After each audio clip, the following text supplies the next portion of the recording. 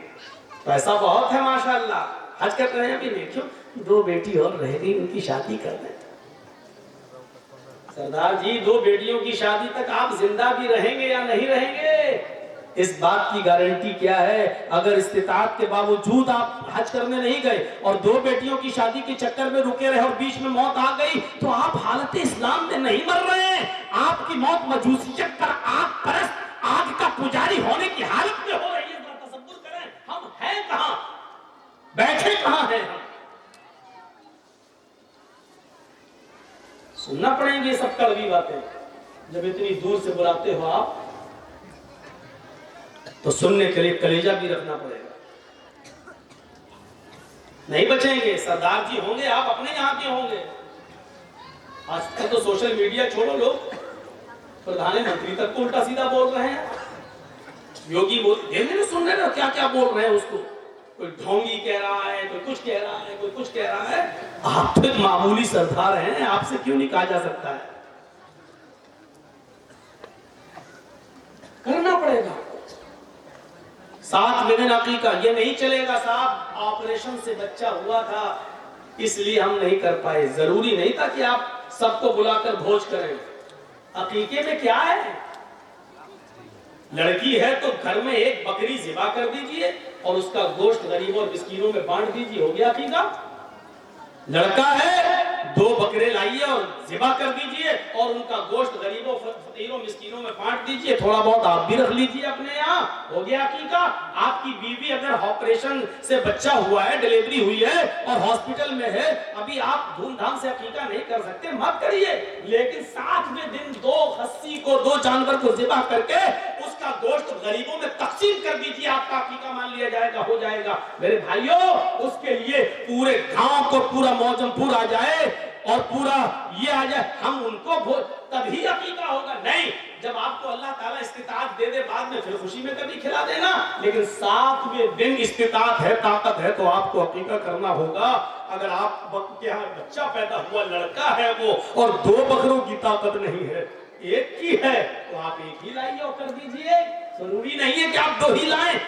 ہاں لڑکا ہے تو 2 چاہیے اگر استطاعت ہے تو. اگر لڑکا ہے 2 کی استطاعت نہیں ہے، 1 کی ہے تو 1 ہی لا کر آپ کر دیجئے. نیت یہ ہو کہ اللہ تعالیٰ نے مجھے دیا ہوتا تو میں 2 کرتا، لیکن میرے پاس 2 کی نہیں 1 کی ہے تو 1 ہی لا کر ذبح کر دیجئے میرے بھائیوں اور اس کا گوشت تقسیم کر دیجئے. ان الدین یسر، دین آسان ہے، اس کو مشکل ہم نے اور آپ نے بنایا. نہیں صاحب ابھی نہیں کریں. کیوں نہیں کریں؟ 1 مہینے کے بعد میری بیٹی کی شادی فلاں جگہ ہوئی ہے، وہ 1 مہینے کے بعد آئے گی. جب وہ بھی آ جائے گی، میرے ناتی بھی آ جائیں گے، میرے پوتے بھی آ جائیں گے، تب ہم عقیقہ کریں گے. اور اس سلسلے میں روکتے ہوئے اتنے دن تک عقیقے کو ٹال دینا میرے بھائیوں، یہ جرم نہیں بلکہ جرم عظیم ہے. یاد رکھنا، یاد رکھنا میرے بھائیوں، استطاعت ہونے کے باوجود بھی اگر آپ نے 7ویں دن عقیقہ نہیں کیا تو آپ مجھے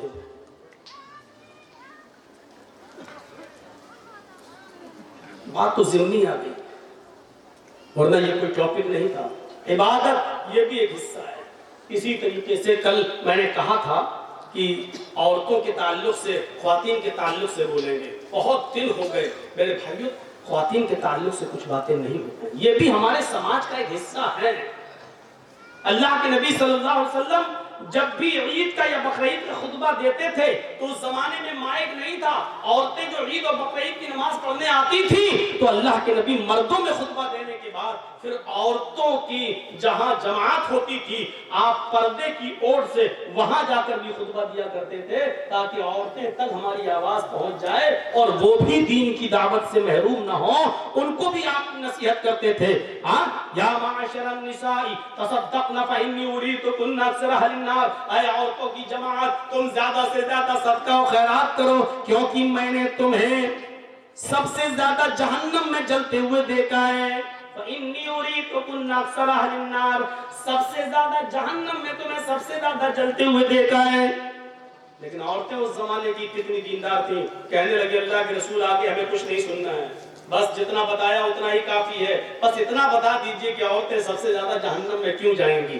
یہاں تو جرجیت صاحب اگر 1.5 گھنٹہ بولتے ہیں تب بھی آدھا گھنٹہ اور 2 گھنٹہ بولتے تو بہت جلدی ختم ہو گیا مولانا صاحب, ابھی تو پتہ ہی نہیں چلا ٹائم. ارے تمہیں پتہ نہیں چلا جو بول رہا اس سے تو پوچھو.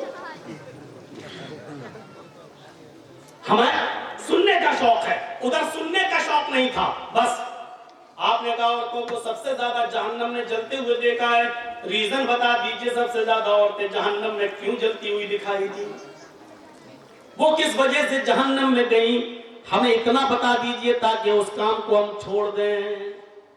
آگے کی نصیحت بعد میں. اگر عمل سن تو لے بہت زیادہ اور عمل ایک پہ بھی نہ کریں تو بیکار ہے. کم سننا ہے لیکن عمل کرنا ہے. ہمیں بتائیے کیوں گئی. اللہ کے نبی نے فرمایا تم سب سے زیادہ جہنم میں اس لیے گئی ہو, تم سب سے زیادہ جہنم میں اس لیے ڈالی گئی ہو تکثرن اللعنہ تکفرن العشیر. پہلی وجہ یہ ہے کہ تم لعن و طعن زیادہ کرتی ہو, تم چغلی زیادہ کرتی ہو. 2 3 4 لڑکے اکیلے اگر جا رہے ہو ساتھ میں مل کر سڑک پر تو ہو سکتا ہے کہ وہ خاموشی کے ساتھ چل دیں, لیکن اگر 2 3 لڑکیاں ساتھ میں اسکول جا رہی ہو تو آپ دیکھیں گے کہ پیچھے آپ بائک کا ہارن ہی بجاتے ہیں, سنائی نہیں دے گی. کیوں؟ وہ باتوں میں اپنی سہیلیوں کی باتوں میں لگی ہوئی ہیں, ان کو نہیں سنائی دے گا کیونکہ ان کی باتیں آپ کے ہارن کے بائک کے ہارن سے زیادہ وہ اس میں مست ہے, باتوں میں لگی ہوئی ہیں, نہیں سنائی دے رہا. تو ایک تو لعن و طعن زیادہ کرتی ہو اور دوسری وجہ تمہاری جہنم میں جانے کی ہے کہ تکفرن العشیر, شوہروں کی نافرمانی تم زیادہ کرتے. تو آپ عورتوں کو بھی بولا کرتے تھے. اور اس وقت بڑا مدعا جو اٹھا, اور آج دیکھ لیجئے جو سوشل میڈیا پہ چل رہا ہے, کسی آدمی کا جو مرڈر کر دیا گیا ہے اور مار دیا گیا ہے. یہ ہونا ہے, الیکشن کا دور ہے نا. کسی طریقے سے آپ کے یہاں کی بات نہیں کر رہے ہیں, ہم کرناٹک کی بات کر رہے ہیں. آپ یہاں انیس کو مسل دیے. آج دیکھ لیجئے بجرنگ دل کا کوئی آدمی تھا, کتنا چرچا اس کا ہو رہا اور اس کے تار مسلمانوں سے جوڑنے کی کوشش کی جا رہی ہے, اور کوئی بڑی بات نہیں. جیسے 2024 کے الیکشن کے موقع پر پلوامہ حملہ ہو گیا, تو یہ دھرویکرن کا سب کچھ ہوگا, اندند ہیرا پھیری سب کچھ کیا جائے گا اور ہوگا. حجاب کا مدعا اٹھا, ہونا تو یہ چاہیے تھا حجاب کے مدعے پر اٹھنے کے بعد کہ ہمیں کوئی جلوس نہیں نکالنا تھا, کوئی احتجاج نہیں کرنا تھا, لیکن ایک ایسا منصوبہ ہونا چاہیے ہماری عورتوں کے اندر, ہماری خواتین کے اندر, کہ جس چیز کو مدعا بنایا اب ہم کر کے دکھائیں گے, اور اسلام کی اس اہم رکن کو ہم زندہ کر کے دکھائیں گے. تو جتنی بے پردہ گھوم رہی تھی ان سب کو پردے میں آ جانا چاہیے. بازاروں میں بھی اپنا احتجاج کس طریقے سے پیش کریں کہ نہیں یہ مسئلہ صرف ان بچیوں کا نہیں رہا جو اسکول میں پڑھ رہی ہے اور ان کو حجاب سے روکا جا رہا ہے. اب ہم بازاروں میں جائیں گے تو حجاب پہن کر جائیں گے, اب ہم مائکے جائیں گے تو حجاب پہن کر جائیں گے. ہونا یہ چاہیے تھا کہ اب اس کو اپنی آن سے اور اپنی شان سے اور اپنے مذہب کے سے جوڑ کر دیکھنا چاہیے تھا ہماری ماں بہن بیٹیوں کو، لیکن جلوس نکال دینے سے تو ہم انہی کا کام کر رہے ہیں. ان کو تو یہی ہتھیار چاہیے جو ہم ان کے ہاتھ میں دے دیتے ہیں کہ لو صاحب، وہ اپنے مقصد میں کامیاب ہو جاتے ہیں. ہونا یہ چاہیے تھا، وہ یہ رہا. چلے گا 10 مارچ کے بعد سب ٹھنڈا ہو جائے گا، پھر اس علاقے میں چلے گا جہاں پھر الیکشن کا دور ہوگا. یہ چیزیں چلتی رہیں گی، لیکن اس میں کوئی شک نہیں ہے کہ عورت پر پردہ فرض ہے.